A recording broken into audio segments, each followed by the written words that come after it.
Coming up on Ag Week TV, we'll track the source of a new Palmer Amaranth outbreak in North Dakota. What does autonomous technology mean for the future of farming and the shortage of ag workers? The ag labor crisis hits equipment dealers. I'll wrap up my Follow a Farmer series in eastern North Dakota with corn harvest. And USDA estimates yields based on the first field data of the season in the October WASDE report.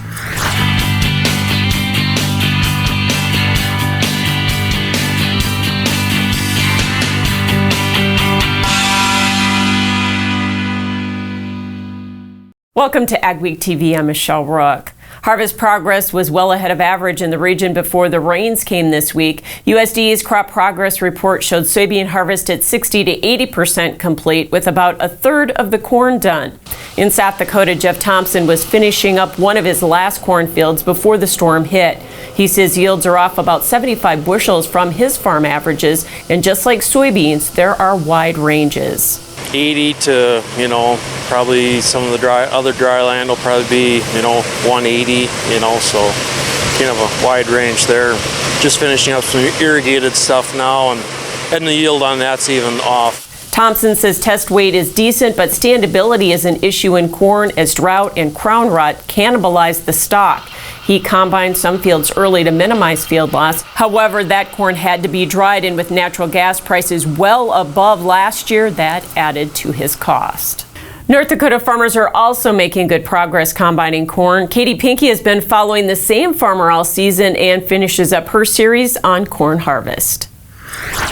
I'm back with Tom Metz near Northwood, North Dakota. This is our fourth visit with Tom, and now we are on to corn harvest. Tell us a little bit about what you're seeing with corn harvest. Kind of like we expected. The lows are low and the highs, we got some decent highs, and we got, actually pretty surprised, we got a fair amount of average, which we're happy about.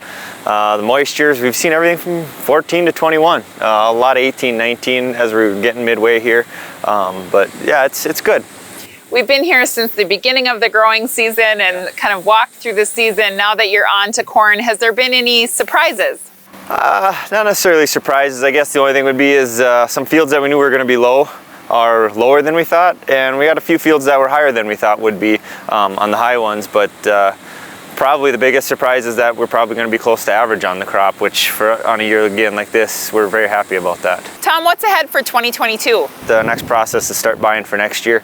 Working on chemical already, working on fertilizer, working on seed. Prices are a little bit scary at this point as far as the inputs, so we're just trying to see, and some of it we feel like maybe we should buy because it could get a lot worse, but it's already high enough that you're like, I don't know how much I want to buy. So we're just kind of trying to weigh some of those options out. Thanks for letting me take along this growing season. Near Northwood, North Dakota, this is Katie Pinky for Ag Week. The October WASDE report was a mixed bag for the grains. The report was bearish for soybeans with a nearly 1 bushel per acre increase in yield, 74 million bushel hike in production, and 135 million bushel increase in ending stocks. Corn estimates were slightly bearish with yield raised 0.2 bushels per acre. Production was up 23 million bushels and ending stocks were raised 92 million. U.S. wheat ending stocks were bullish, down 35 million bushels and the lowest in 14 years, while global stocks were down 6 million metric tons. Joining us with market analysis is Randy Martinson. Randy, soybeans probably the most bearish part of the report. First of all, on yield, up almost a bushel per acre. Do you think that's going to go up in subsequent reports? Usually when USDA does increase it in October, we do see it increased in later reports, and it does show that yields are coming in a little bit better than expected. So yeah, right now the industry is betting that USDA is going to increase it a little bit more as we go forward. So ending stocks were also raised 135 million bushels, which we kind of knew was going to happen, right? We did. We knew about 81 million bushels that came in the quarterly grain stocks report. The little bit of increased yield for this year then added a little bit more to that bigger ending stocks estimate, and it did make it awful daunting right now. It almost doubled the number. So the keys going forward here now, one of those is going to be China demand, which is actually picking up, but it's behind last year, right? It is, and China is not buying as much. I mean, they've actually made a conscious decision and started to step away a little bit. Now we're starting to see them come back. I mean, we got a fire sale on soybeans right now. If they're not going to come in and buy now, I don't know when they would. Corn, we also saw a little bit of an adjustment in yield, 0.2 bushels per acre, but most were expecting that we would see a decrease in yield. Corn's going to be a little little bit touchier when it comes to the production side. This wasn't big enough to say that, USDA will continue to increase yields for corn. I think the bigger play is, what are we going to see in the Western Corn Belt? I don't think we're going to see yields increase much more than what they are for corn. So we saw an increase in ending stocks by about 92 million bushels. So now, what does the market do? Can we absorb that increase? We could absorb that increase if exports continue to be strong. Ethanol, just a little increase in that. If we continue to see good demand for energies, all that can kind of help. As far as marketing, cash basis levels for corn and beans are some of the strongest we've seen at harvest historically. We pulled back a little bit off of those really historically high levels. They're still extremely strong, and producers should take advantage of the strong basis. You can only capture that in the cash market. Take advantage of that. Look at a different way to own the grain if you want to have ownership. Wheat, the most bullish part of the report. U.S. ending stocks were some of the lowest in 14 years? Stocks are at the lowest in 14 years, production the lowest in 19 years, and that was after seeing the first increase in winter wheat acres in 8-10 years. And global stocks were down, 6 million metric tons? It's a huge amount, and a lot of that came from a reduction in Canada. They cut it by 2 million metric ton. Their production, their exports are being cut. So wheat has the most positive fundamentals. Will it be the leader now going forward? I think it will be the leader going forward. We normally start to see demand pick up once we get into the early fall time frame. Basis levels tighten up in November, and we try to get that last ditch effort to fill everything up before it frees up. I think we're going to see wheat kind of take the lead spot now. All right, thanks for joining us. That's Randy Martinson, Martinson Ag. Disruptions in the supply chain mean farmers are having trouble getting essential parts this harvest season. Chuck Shams is vice president of St. Joseph Equipment in Southeast Minnesota. He says farmers who've had breakdowns and need parts immediately are reaching out to dealerships statewide or even to surrounding states. He says it didn't start with the pandemic, but that has made the situation worse. Shams warns that people buying at the end of the year for next spring should not count on getting their equipment in time. Parts being short for machines, full machines also is a problem. So it's not only the parts that you can't get full machines. Things are coming in 6 months later than normal. In some cases, it might be a year later than normal. Shams says a shortage of truckers and mechanics is also contributing to the problem. Coming up on Ag Week TV, another Palmer Amaranth outbreak is traced to sunflower screenings. Superior Grain Equipment is committed to quality and service. Protect your bottom line and your future with superior quality, protection, and reliability. Make the superior choice today with Superior Grain Equipment. Hi, Bill Kelsey here, Geringhoff Territory Manager, covering northern Minnesota and the Dakotas. At Geringhoff, we offer a full line of the best harvest headers and residue management systems on the market. Contact me today to discuss your farm's needs. From there, I'll connect you with an authorized Geringhoff dealer.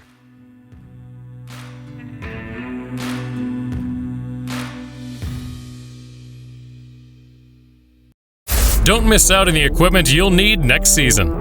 Titan Machinery, your local Case IH dealer, has early order discounts on its full line of powerful, efficient, new Case IH equipment, including tractors, combines, and self-propelled sprayers. Get a great deal and ensure that you have the latest in productivity and technology. Supply chains are tight. Contact your Titan Machinery dealership today and find out how much you can save by ordering ahead. Titan Machinery, your local Case IH equipment experts.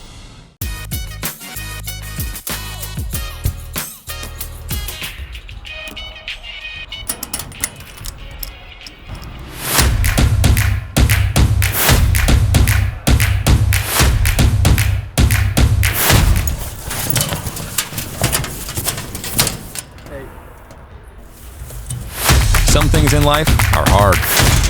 That's why banking shouldn't be. Cornerstone Bank. Small or large, Superior Grain Equipment has a storage solution for you. From top to bottom, we offer the industry's best bins and warranties to protect your products and your grain storage investment. Make the superior choice today with Superior Grain Equipment. Go beyond the headlines with an Ag Week membership. Get in-depth agribusiness reporting, original farm and ranch stories, and fact-based research for the most comprehensive ag news in the upper Midwest. Experienced ag journalists bring you exclusive ag news, insights, and policy updates you won't find anywhere else. Become a member today and get unlimited access to Ag Week and Ag Week TV. Some North Dakota farmers are dealing with a new Palmer amaranth weed outbreak. It's believed to be caused by contaminated sunflower screenings used for cattle feed. Michael Pates takes a closer look in this week's Ag Week cover story. It's all over. Merlin Lighthold is a county weed control officer in southwest North Dakota. He's dealing with an infestation of Palmer amaranth being linked to sunflower screenings sold as cattle feed from a CHS sunflower plant in eastern North Dakota. There should be a way that they could clean these small seeds out of these screenings before they ship them. NDSU specialists have confirmed thousands of plants on hundreds of acres. Palmer amaranth is a highly aggressive weed. It was first found in North Dakota in 2018. It grows up to 8 feet tall, choking out crops and devastating yields. Each plant can produce more than 1 million seeds, and it's resistant to many herbicides. Why do you think there isn't zero tolerance? Some states have that.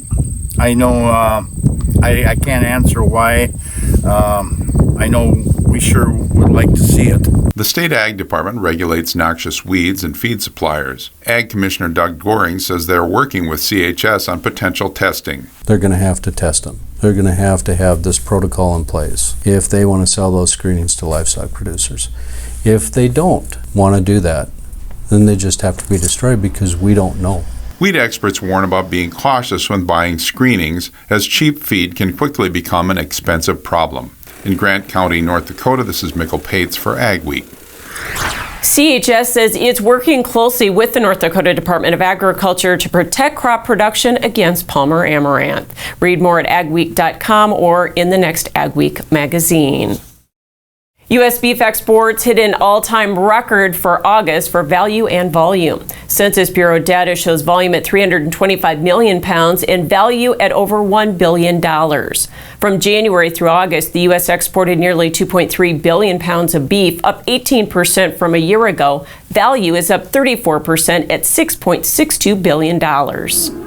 You look at the beef export complex, we're looking to set a record for 2021 for beef and beef variety meats around the world. So it's an exciting time. Hinters says achieving the August export results despite COVID-related obstacles, labor and container shipping issues is remarkable. At any given time, it could be 35 to 40 ships waiting to undock and unload and take our product back out. So, it's simply a labor issue. He says traditional markets like Japan, South Korea, and Mexico have been strong this year, but China is buying record amounts of U.S. beef as well. Ahead on Ag Week TV, soybean growers have a big opportunity in renewable fuel. And Minnesota is looking to fight climate change with soy fuels. At North Star Ag, we're more than your short line machinery dealer. We're also full service, and we're farmers first. That means we know it's not about what's best, but what's best for your farm. Whether you're planting, growing, or harvesting, we're there for all your equipment, parts, and service needs. And we've been doing it since 2009, with the largest inventory and availability in the area. Check us out at northstar-ag.com or call us at 701-361-4790. Good work, good pay, and a good life. It's a Trans Systems way. Good work, good pay, and a good life. Lets me live my way. Good work, good pay, and a good life. Trans Systems way. Good work, good pay, and a good life. Lets me live my way. It's the Trans Systems way. Good work.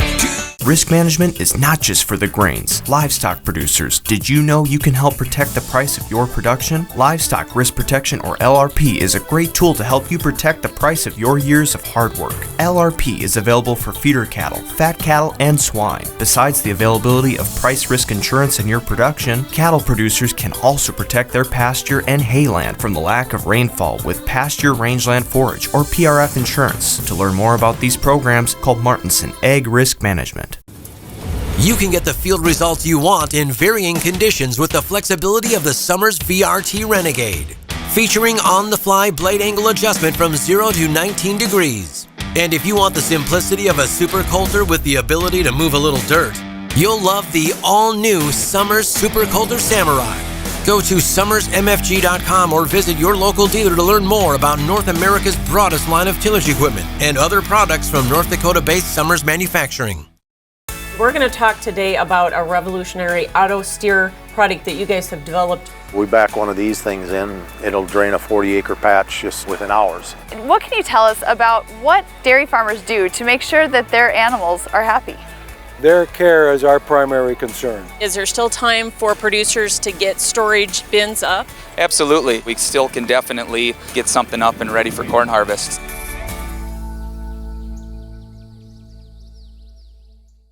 This week's rains interrupted harvest, but the precip continues to chip away at the drought areas. Here's John with our agri-weather outlook.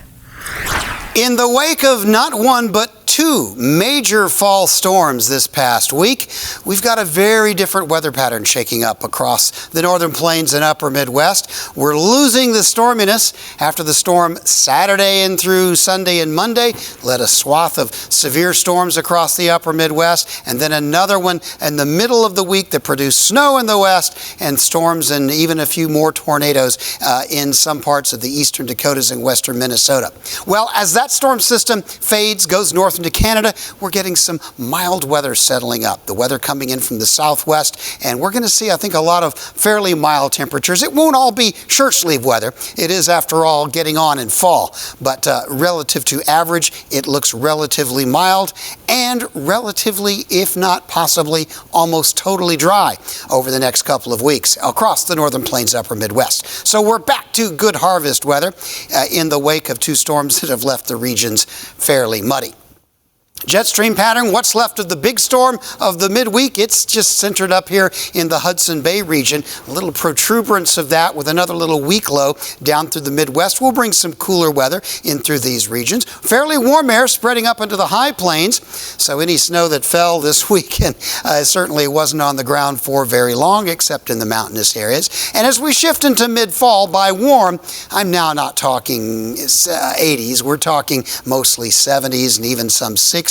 In the unmarked areas, those are going to be mild. That's going to be 50s, 60s type weather. So seasonal will be average. Cooler weather in through the Great Lakes. And of course, the hot weather really retreating to South Florida and the deserts of the Southwest. As we go through this week, there will be a storm carving out a trough along the West Coast. That will send the jet stream northward. Not a lot of immediate warming there because that's kind of a short-term feature. The general coolness will be settling into the Northeast and New England, where I suggest it will likely remain for the most part for this week. But we continue to see storminess, troughiness along the West Coast. We're evolving that in the Northeast and the Eastern Maritimes of Canada, and that's going to leave a lot of the middle of the country with warmer than average temperatures. And as we head on into the second week here, we're going to see that pattern really persist. Now, it's not going to be 80s. We're almost into November here, but it looks generally pretty mild. Late in the period, toward Halloween, I do see a little bit of a shift, not likely toward anything terribly frigid, but at least towards some cooler weather into the northern plains. Precipitation-wise, South Florida, South Texas, the West Coast, the rest of the nation looking pretty dry this week and next week. Not a lot of precipitation of any form around the northern plains, upper Midwest, and Great Lakes, and not a lot of cold weather either. Hi, Bill Kelsey here, Geringhoff Territory Manager, covering northern Minnesota and the Dakotas. At Geringhoff, we offer a full line of the best harvest headers and residue management systems on the market. Contact me today to discuss your farm's needs. From there, I'll connect you with an authorized Geringhoff dealer.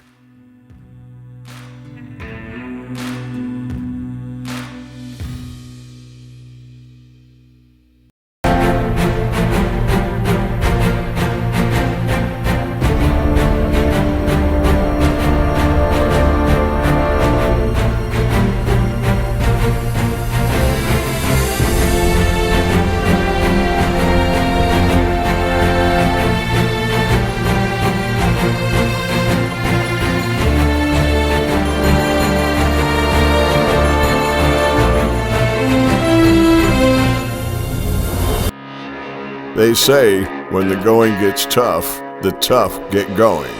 At OK Tire, we're here to keep you going. From Firestone tires and replacements to retreads and even Firestone tracks, we have you covered. Our certified Firestone experts are ready to get you back up and running, no matter if you're on site or in the field, saving you time and money. OK Tire, we keep the tough going. I'm Peter Bosch. I've been working with Gateway Building Systems for a little over 20 years now. I chose Gateway Building Systems to build my shop because I wanted a building that could both be used for my equipment and as a place for my family to hang out and do things. I would advise anybody that's thinking about working with Gateway to go in and talk to the guys there, tell them your plans and your future dreams, and let them design something for you. For Ag Week, this is Mikkel Pates at Watertown, South Dakota. We'll look at the positive impacts that dairy can have on the community. A Minnesota couple has put a grain bin to a new use. Spoiler alert, it's not grain. This elaborate system of tubing with the downhill slope is how Maplewood State Park gathers sap to make syrup. Thanks for joining us for this week's edition of Ag Week TV. Remember, for all your ag news, go to agweek.com or follow us on Facebook and Twitter as well. Ag Week TV Soy Insight, brought to you by the North Dakota Soybean Council. North Dakota soybean producers will play a major role in the renewable diesel industry with soy oil that will be coming from the new Spiritwood plant. The planned soybean crushing plant at Spiritwood, North Dakota will be operated as a joint venture between ADM and Marathon. The plans call for 100% of the soy oil produced at the plant to be processed at Marathon's renewable diesel fuel facility at Dickinson, North Dakota. Much of that renewable diesel fuel will go to California. This is a great opportunity for North Dakota soybean farmers. You know, we saw during the trade war that we need to have more markets to put our beans into. And for this really promising market to happen locally within our state is a huge opportunity for soybean farmers. The $350 million processing plant will be able to crush 150,000 bushels a day, producing 600 million pounds of refined soybean oil a year. That will get processed into 75 million gallons of renewable diesel fuel. One word, opportunity. It's a huge opportunity for your farmers in North Dakota. We're going to take their soybean oil and sell it on the West Coast for large volumes with a large premium. The plant is expected to be running by September 2023. To learn more, go to biodiesel.org. Minnesota Governor Tim Walz has directed state agencies to explore ways to reduce climate change impacts from transportation fuels. The effort is being led by the state departments of Agriculture and Transportation. The process will engage a broad base of stakeholders to form a new clean fuel standard in Minnesota. The agencies will provide a report with summary and recommendations in February 2022. Meanwhile, soybean growers are working on a legislative option for the 2022 state legislative session. That's going to deal with low carbon fuel standards in the state of Minnesota. But it's going to be much different than what the California one is. And we'd like to have a bill in Minnesota that deals with Minnesota. He says there's room for more energy sources like biodiesel and renewable fuels produced by the state's farmers. The administration says a Minnesota Clean Fuel Standard could reduce more than 50% of climate pollution from the transportation sector by 2050. Still ahead, what if you saw a driverless tractor? It could be one way to ease the farm labor shortage. Don't miss out on the equipment you'll need next season. Titan Machinery, your local Case IH dealer, has early order discounts on its full line of powerful, efficient, new Case IH equipment, including tractors, combines, and self-propelled sprayers. Get a great deal and ensure that you have the latest in productivity and technology. Supply chains are tight. Contact your Titan Machinery dealership today and find out how much you can save by ordering ahead. Titan Machinery, your local Case IH equipment experts.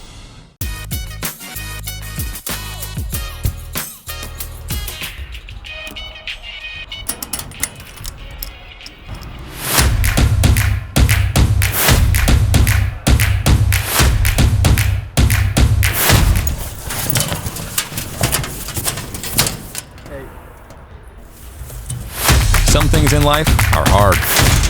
That's why banking shouldn't be. Cornerstone Bank.